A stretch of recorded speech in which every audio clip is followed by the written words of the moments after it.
Hello viewers, আমি Fatema cooking and testing channel থেকে ফাতেমা জোহরা বলছি। আমি আজকে আপনাদেরকে তৈরি করে দেখাবো কবুতরের স্যুপ।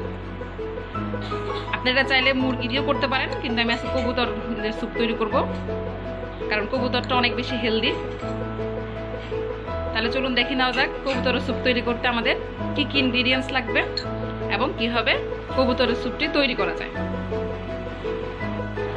স্যুপ তৈরির মেইন ইনগ্রিডিয়েন্টসগুলো হলো, আমি আজকে কবুতরের স্যুপটা যে তৈরি করব, তাই কবুতরের মাংস যেগুলো থেকে আমি স্টক রেডি করলাম, এবং স্টক রেডি করার পরে বন থেকে যে মাংসগুলো পেলাম সেই মাংসগুলো, cornflour 2 table spoon, tomato sauce 2 table spoon, একটা ফেটানো ডিম, লেবু পাতা এবং কাঁচামরিচ। লেবু পাতাটা ফ্লেভারের জন্য, যাদের কাছে লেমন গ্রাস আছে তারা লেমন গ্রাস ইউজ করতে পারে। আর এখানে হচ্ছে মরিচ বাটা, এখান থেকে আমি হাফ চা চামচ মরিচ বাটা ইউজ করব, পুরোটা না, হাফ চা চামচ ইউজ করব। এছাড়া এখানে আছে আমার রসুন বাটা এবং আদা বাটা। আর এছাড়া আমার লাগবে সয়া সস, আপনারা যে কোনো কোম্পানির একটা সয়া সস ইউজ করতে পারেন, এবং লাগবে সিরকা, যে কোনো কোম্পানির একটা সিরকা ইউজ করতে পারেন। হ্যালো ভিউয়ার্স, এখন আমি স্যুপ দেওয়ার জন্য প্রথমে আমার যে স্যুপের যে মাংসগুলো সেগুলো একটু ফ্রাই করবো। খুবই অল্প তেলে ফ্রাই করতে হবে, সাধারণত স্যুপে অত বেশি তেল দেয় না, আমি অত বেশি তেল দিব না, একদম হালকা অল্প একটু তেল দেওয়া।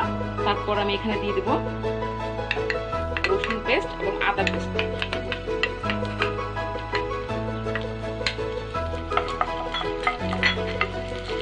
রসুন পেস্ট এবং আদা পেস্টটাকে আমি একটু তেলের মধ্যে ভাজবো। পরে আমি এখানে দিলাম টমেটো সস,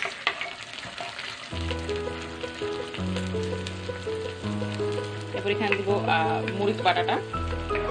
আমাদের মরিচটা তো ঝাল নাই, তাই আমরা একটু বেশি করে মরিচ ইউজ করছি। এখন এটাকে কিছুক্ষণ ফ্রাই করে তারপর এখানে আমি চিকেনটা দিব।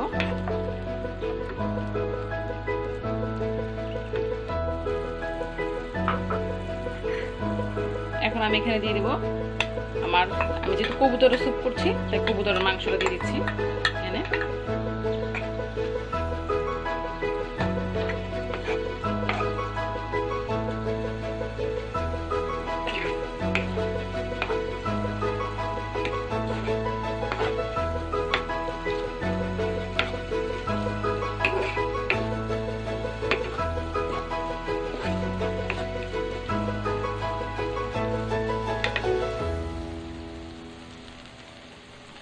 এবার আমি দিয়ে দিব ভিনেগার।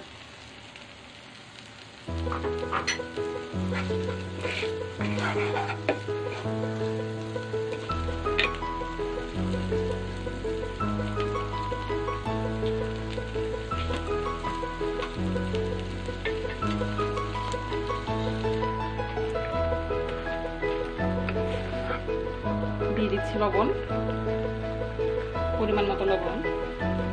আমি স্টকে লবণ দিলাম, তাই এখানে আমি একটু বেশি লবণ দিই।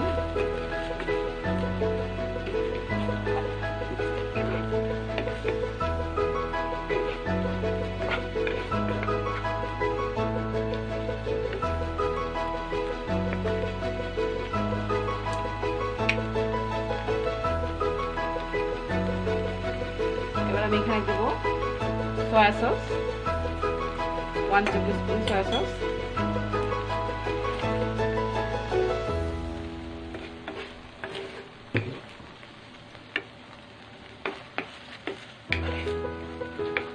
এখন আমি কিছুক্ষণ এটাকে ভাজবো।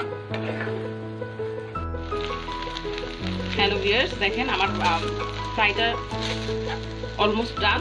এখন আমি এটাকে নামাবো, সেকেন্ড স্টেপে যাবো। হ্যালো ভিউয়ার্স, এখন আমি আমার সেকেন্ড স্টেপে আসলাম। সেকেন্ড স্টেপে প্রথমে আমি আমার যে স্টকটা আমি যেহেতু কবুতরের স্যুপ তৈরি করছি, তাই আমি কবুতরের স্টকটা ইউজ করলাম। কবুতরের স্টকটা চুলায় বসালাম।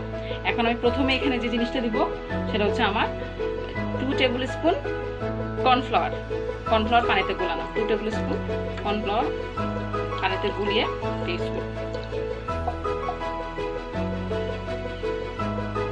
তারপরে দিয়ে দিলাম ডিম এবং এটাকে এখন আমি কন্টিনিউয়াসলি নাড়তে থাকবো।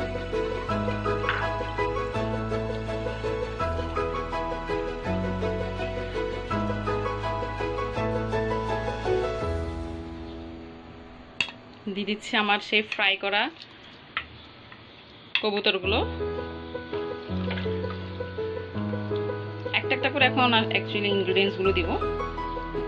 এখন স্যুপটা তৈরি করতে আমার বেশিক্ষণ সময় লাগবে না আসলে। তাহলে আমি দিলাম 2 টেবিল স্পুন কর্নফ্লাওয়ার 1 কাপ পানিতে গোলানো, তারপরে দিলাম আমার ফ্রাই করা কবুতরগুলো,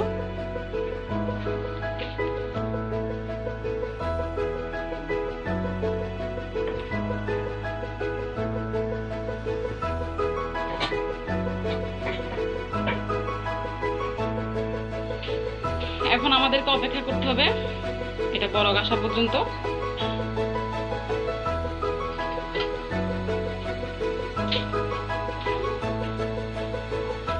হ্যালো ভিউয়ার্স, এখন আমার স্যুপটাতে এখন বলক চলে আসছে। এটা কতটা ঘন হয়েছে। এখন আমি এখানে লেবু পাতা দিয়ে দিব। লেমন গ্রাস ইউজ করতে পারলে আরও ভালো, যেহেতু আমার কাছে এখন লেমন গ্রাস নাই তাই আমি এখন লেবু পাতা ইউজ করছি। আপনারা চাইলে লেমন গ্রাস ইউজ করতে পারেন, আর যদি না থাকে লেবু পাতা ইউজ করতে পারেন। এখন আমি দিয়ে দিচ্ছি লেবু পাতাটা, এটা ফ্লেভারের জন্য। দিয়ে দিব লেবুর রস,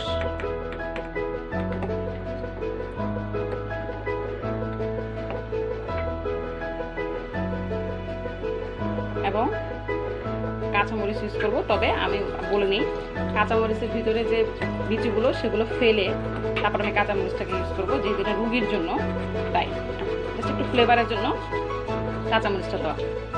হ্যালো ভিউয়ার্স, আমার স্যুপটা অলমোস্ট ডান। এখন আমি এটাকে সার্ভিং করে সার্ভ করব। সার্ভিং করে সার্ভ করার আগে আমি গার্নিশের জন্য একটু ধনিয়া পাতা কুচি দিয়ে দিচ্ছি। দেখতে সুন্দর লাগে, এটা হেলদিও। আমি আমার স্যুপটা সার্ভ করলাম। দেখুন থিকনেস, খুবই হেলদি একটা স্যুপ। এখন এই করোনাকালীন সময় এই স্যুপটা আপনারা অবশ্যই বাসায় ট্রাই করবেন এবং খাবেন। যদি আমার ভিডিওটি আপনাদের কাছে ভালো লাগে লাইক বাটনে ক্লিক করবেন এবং অবশ্যই আমার চ্যানেলটিকে সাবস্ক্রাইব করবেন। Thank you everyone.